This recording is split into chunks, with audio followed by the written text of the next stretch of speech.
ইদানিংকালে কিছু মেয়েরা দেখবেন আরবি ক্যালিগ্রাফি লেখাযুক্ত নিকাব হিজাব পরা শুরু করেছে এবং এই হিজাবগুলোর মধ্যে লেখা থাকে সুবহানাল্লাহ, আলহামদুলিল্লাহ, আল্লাহু আকবার। এইগুলো পড়ে মেয়েরা মনে করতেছে ইসলামের মনে হয় বড় একটা উপকার তারা করতেছে।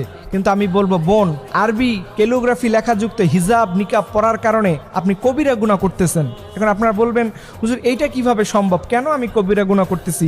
দেখেন, এই যে হিজাবের যে আরবি লেখাগুলো, এগুলো কিন্তু সাধারণ কোনো আরবি নয়। আপনি বললেন কাইফা হালুকা, তুমি কেমন আছো, আনা উহিব্বুকা, আমি তোমাকে ভালোবাসি, এই জাতীয় সাধারণ কোনো আরবি নয়। এই যে হিজাবের মধ্যে লেখা সুবহানাল্লাহ, এই সুবহানা দিয়া কোরআনে আয়াত আছে সুবহানাল্লাযী আসরা, এবং এই যে আলহামদুলিল্লাহ লেখা আলহামদুলিল্লাহি রাব্বিল আলামিন, এই জাতীয় অর্থবহ কোরআনের অংশ বিশেষ বিশেষ এই হিজাবের মধ্যে লেখা থাকে। দেখেন কিভাবে কবিরা গুনাহ হয়। একজন মেয়ে যখন তার ওয়াশরুমে যেতে হয়, মনে করেন সে মার্কেটে গেল, ঢাকা শহরে গেল, যে কোনো জায়গায় গেল, হিজাব পরে আছে, বোরকা পরে আছে, তখন এই মেয়ে দেখবেন এই আরবি লেখা কোরআনের এই অর্থগুলো লেখা, কোরআনের আয়াতের অংশ বিশেষ লেখা নিয়ে সে বাথরুমের মধ্যে ঢুকছে। বলেন তো, এই আরবি কোরআনের ভাষা নিয়ে বাথরুমে ঢোকা জায়েজ আছে?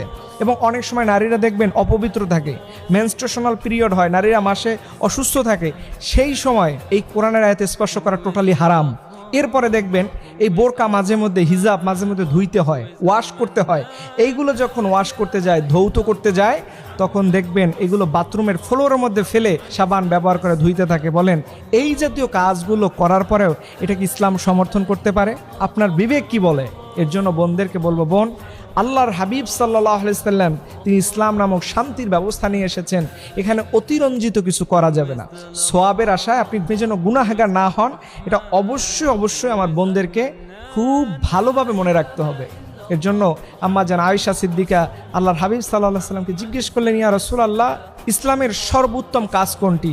তখন তিনি এক বাক্যে বললেন, আহাব্বাল আমালি ইলাল্লাহি আদওয়ামুহা ওয়া ইন কাল্লা, যেই কাজটা অল্প বাট পরিমাণে কম হলেও কিন্তু নিয়মিত করা হয়। আপনি আরবি লেখাযুক্ত হিজাব না পরে সাধারণ জেনারেল বোরকা পড়তে পারেন, হিজাব পড়তে পারেন, এটার মধ্যে আল্লাহ তাআলা সওয়াব আপনাকে সবচেয়ে বেশি দিবে। বরঞ্চ আরবি লেখাযুক্ত হিজাব পরে আপনার বিপদ হওয়ার সম্ভাবনা থাকে, এতে সওয়াবের পরিবর্তে গুনাহ হওয়ার সম্ভাবনা বেশি থাকে। সো আপনাকে বলবো, ওই যে আহাব্বাল আমালি, অল্প মানে কম দামের, খুব ফ্যাশনাল হবে না, খুব সাধারণ সাদাসিধে হবে, ওইটা আপনি পড়বেন, দেখবেন ওইটার ভিতরে আল্লাহ সওয়াব আপনার জন্য বেশি দিবে। এর জন্য আল্লাহ সুবহানাহু ওয়া তাআলা যেন আমাদের বোনদেরকে ইসলামের সঠিক বুঝগুলো দান করে। কারণ বোনরা, আমার মায়েরা, আমার বোনেরা, তারা বেশি বেশি ইসলামকে পছন্দ করে এবং ইসলামকে বেশি ভালোবাসে। মায়েরা যদি এগিয়ে আসে, বোনেরা যদি এগিয়ে আসে, ইসলাম ততটা